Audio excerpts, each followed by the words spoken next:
This is a thing. It's like Gryffindor and Slytherin. Obviously, Birmingham City being Gryffindor. If I'd seen Harry Potter, I'd get that. You haven't seen Harry Potter. Well, this is going to be a difficult video. Hey there everybody, yeah, welcome back to the YouTube. As you may have realised if you watched any of my past videos for a few weeks, I quite like Birmingham City. So much pain. You have literally caused me so much pain. And it's a pretty big thing coming up this weekend, the Blues Villa derby. So I'm joined by Simon, who doesn't like Birmingham City. Hello, no, I'm not a fan. No, as you might be able to tell from the scarf. Yeah, it's getting a bit hot in here already. I was going to say, like, literally and in terms of the tension that is inevitably going to occur ahead of what is undoubtedly the biggest derby in the world of football, because I mean, the Manchester derby just isn't.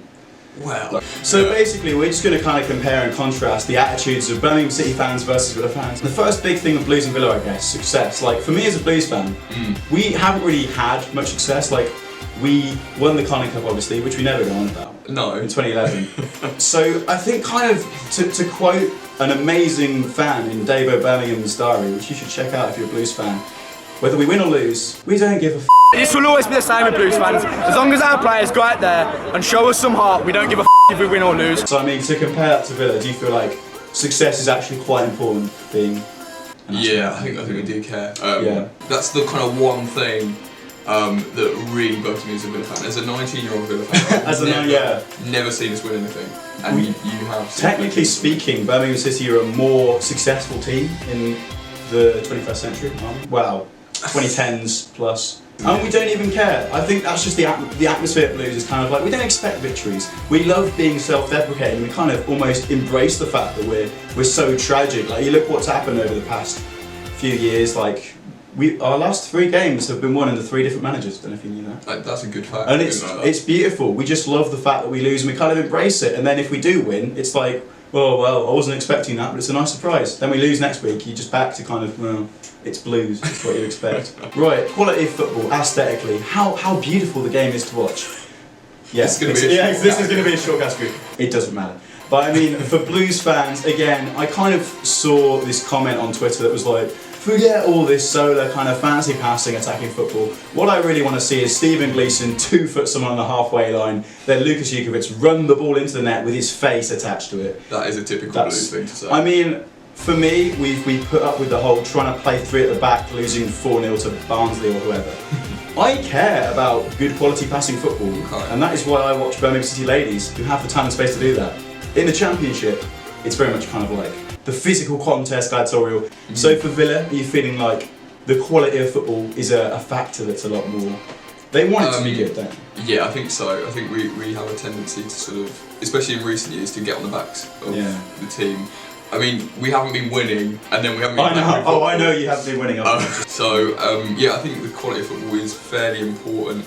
However, I mean, sort of the most successful way that we've played in my kind of era, as it were, has been counter-attacking, and it seems as though we're going back to that a little bit at the moment. Yeah. And I think people kind of get behind that as being a bit of a Villa way of life. Yeah, the Villa way of life. Yeah. Part of the pride. Hashtag. The West Ham way. The way. That's not a thing, right? People just.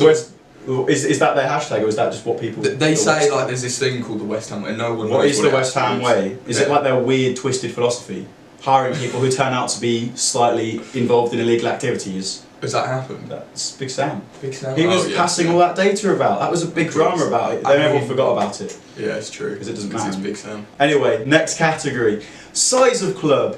Now, you're just laughing at every category. There's no Birmingham City are a reasonably sized club, but from what I hear, from what I get a sense of being a Blues fan for 20-ish years, I feel like we really don't care. The proof is in the pudding. I'm trying to think of a word that begins with R. That's like proof.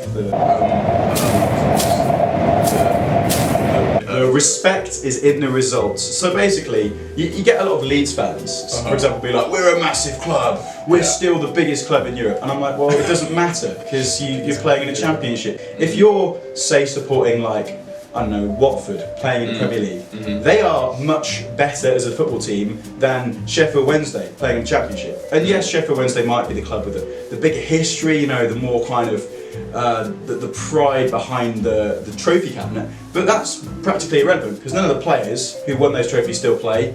It's just, you know, a relic of the past, and it's nice, but it doesn't matter whether you're a big club or a small club. What matters is whether you're winning at the moment. I get what you're saying, but as a Villa fan, do you think that your team is better than other teams because your club is bigger? Not at the moment. Oh, okay, that's alright.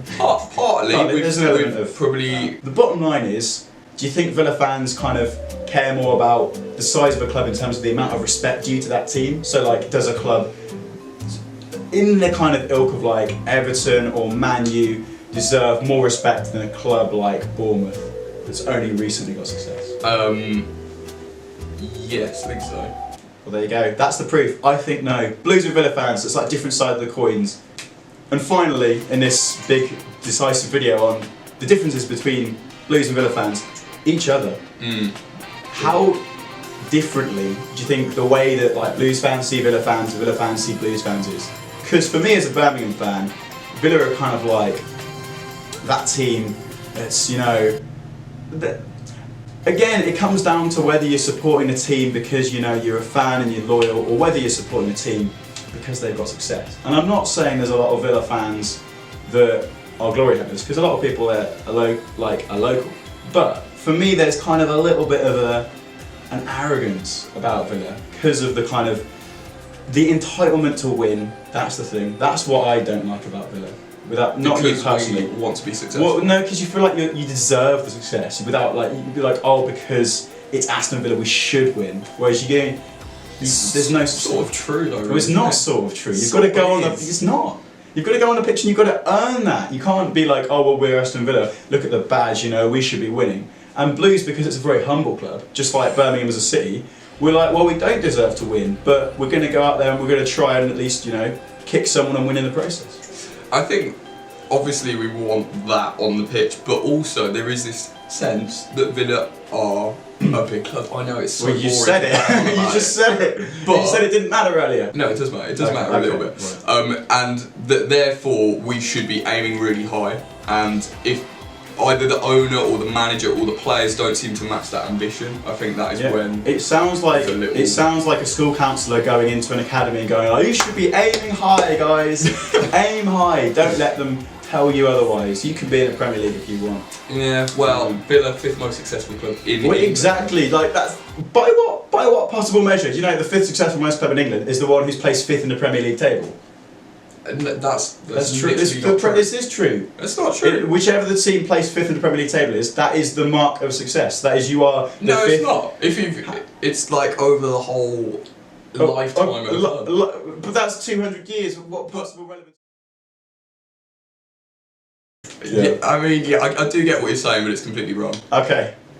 So, in conclusion, Birmingham City and Aston Villa fans have different views. I think you've nailed it there, Tim. That could have saved the good 15 minutes it took us to record. So yeah, make sure if you like hearing me and Simon argue, you check out our Brum Radio Sports Show with 2 other people, which is Mondays at 4 PM. I can't put a link in the video because YouTube won't let you link to us on the websites, but just go to brumradio.com, Mondays 4 PM. Catch up on Mixcloud. Do you want to plug in anything? Simon's voice is on E4 at 2 AM. Yeah, not quite. What time are we on? Tuesday. Halloween. E4. Listen. His voice is on E4. That's what it's about. Yeah. Peace. Boom. I know you know me. Seems like something from the mid-90s.